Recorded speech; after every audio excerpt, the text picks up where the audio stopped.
I'm concluding. Thank you very much.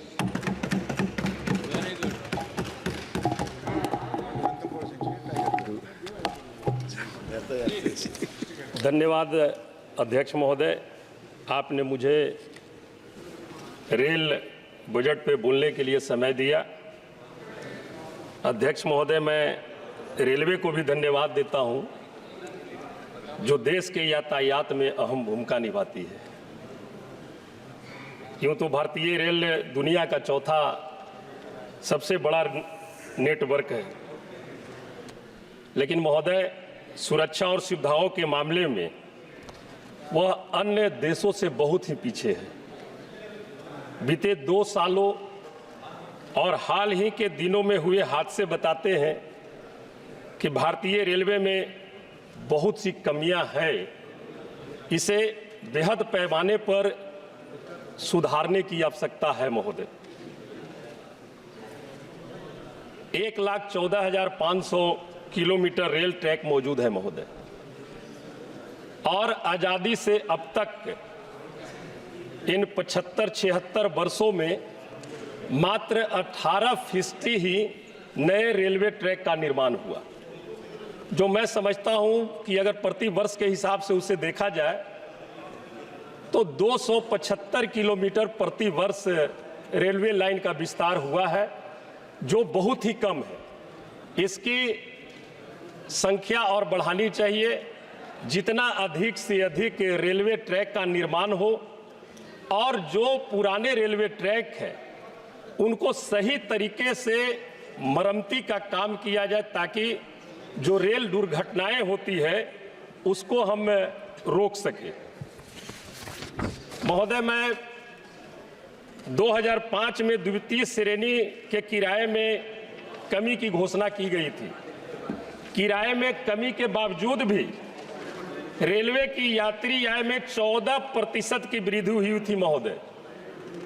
निश्चित तौर पर उसके किराए में वृद्धि भी हुई थी और रेलवे फायदे में भी रहा था, लेकिन आज किराए में वृद्धि भी सरकार कर रही है और रेलवे घाटे में भी चल रही है।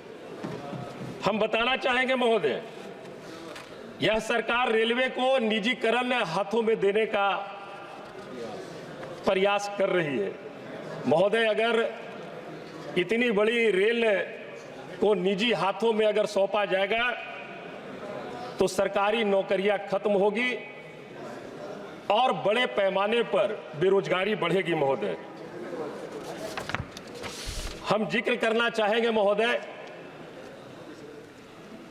देश के एकमात्र रेल मंत्री माननीय श्री लालू प्रसाद यादव जी थे, जिनके समय में रेलवे का बहुत बड़ा फायदा हुआ था। वो भी किराए और माल भाड़े को बिना बढ़ाए, जिसकी पूरी चर्चा विश्व में हुई थी, और महोदय उनके कार्यकाल में 19 रेलवे परियोजनाओं को बिहार में स्वीकृति प्रदान की गई थी। मैं कुछ परियोजनाएं आपके माध्यम से माननीय रेल मंत्री जी को बताना चाहूंगा। बजट में सरकार ने गया में विष्णुपथ कॉरिडोर, बोधगया कॉरिडोर की बात की। उसी संदर्भ में गया बोधगया सिरघाटी होते हुए चतरा रेलवे लाइन का 2007 में इसकी स्वीकृति मिली थी माननीय मंत्री महोदय। हम चाहेंगे कि इसको आप विशेष तौर से देखें। पटना से पालीगंज, अरवल, दौदनगर, औरंगाबाद होते हुए 2007 में स्वीकृति मिली थी, जिस पर 25 करोड़ रुपया भी रेलवे मंत्रालय के द्वारा उस पर जारी किया गया था। उसको भी हम चाहेंगे आपके माध्यम से महोदय कि माननीय मंत्री जी उसको देखें। गया डाल्टनगंज वाया रफीगंज होते हुए रेलवे लाइन की स्वीकृति मिली थी। ऐसे 19 परियोजनाओं की स्वीकृति मिली थी। हम ये जरूर कहना चाहेंगे कि बिहार पर्यटन के क्षेत्र में इंटरनेशनल पैलेस जगह है। राजगीर हो, बोधगया हो, विष्णुपथ हो, पुनपुन हो, ये सभी जगह है महोदय।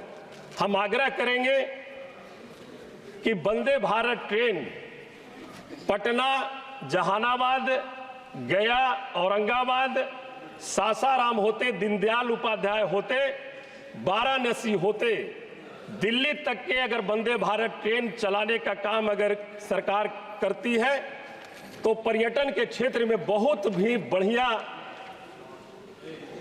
मुनाफा देखने को मिल सकता है। क्योंकि बोधगया और वाराणसी इन जगहों पर देश और विदेश के पर्यटक आते हैं, उनकी आवागमन में बहुत सारी कठिनाइयों का सामना उनको करना पड़ता है। हम तो चाहेंगे, पहले हम लोग के यहाँ फ्लाइट भी चलती थी, एक दिल्ली गया वाराणसी होते चलती थी, वो भी बंद कर दी गई है। इसलिए माननीय, आपके माध्यम से माननीय मंत्री महोदय जी से हमारी आग्रह होगी कि इसको विशेष कैटेगरी में रखकर एक वंदे भारत ट्रेन जो गया से, पटना से चलकर जहानाबाद, गया होते हुए, वाराणसी होते हुए दिल्ली तक के अगर चलाने का काम करें तो हम समझते हैं कि बहुत ही अच्छा होगा। महोदय, एक हमारा आपके माध्यम से आग्रह होगा माननीय मंत्री महोदय जी से, एक्सप्रेस और मेल ट्रेनों में जनरल बोगी की संख्या बहुत ही कम है, लेकिन जनरल यात्रियों की संख्या बहुत ही ज्यादा है। हम आए दिन देखते हैं कि किस तरह से आम लोग उस जनरल बोगी में सफर करते हैं। किसी मेल ट्रेन में एक बोगी होती है, किसी में 2 बोगी होती है। सभी मेल ट्रेनों में जनरल बोगी को बढ़ाया जाए महोदय। पर्व के दिनों में तो और भी बहुत कठिनाई होती है, एक एक बोगी में 500-500, 700 हमारे लोग सफर करते हैं। इसलिए महोदय, हमारा आपके माध्यम से आग्रह होगा कि तमाम जो मेल एक्सप्रेस है उसमें जनरल बोगी की संख्या सरकार बढ़ाए ताकि आम लोगों को इसकी सहूलियत मिल सके।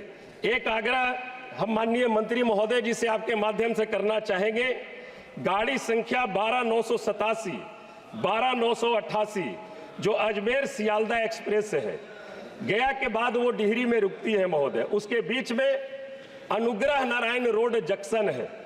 अनुग्रह नारायण पूर्व मुख्यमंत्री सत्येंद्र नारायण सिंह जी का गृह जिला है और उनका वहां घर है। हमारी विशेष आग्रह होगी कि अजमेर सियालदा 12987, 12988 का एक छोटा भी स्टॉपेज माननीय मंत्री महोदय जी अगर औरंगाबाद में कर देते हैं तो वहां पर कम से कम तो 30-40 लाख लोगों को उसमें फायदा पहुंचेगा। महोदय, आपने मुझे समय दिया महोदय, इसके लिए आपको धन्यवाद। और आपके माध्यम से मैं आग्रह करना चाहूंगा माननीय मंत्री महोदय जी से कि मैंने जो कुछ जनहित में जो आपके सामने जो प्रस्ताव रखा है, कृपया हमारी आग्रह होगी कि उस प्रस्ताव पर गंभीरता पूर्वक आप विचार करें। बहुत बहुत धन्यवाद। माननीय कृष्णा प्रसाद जी।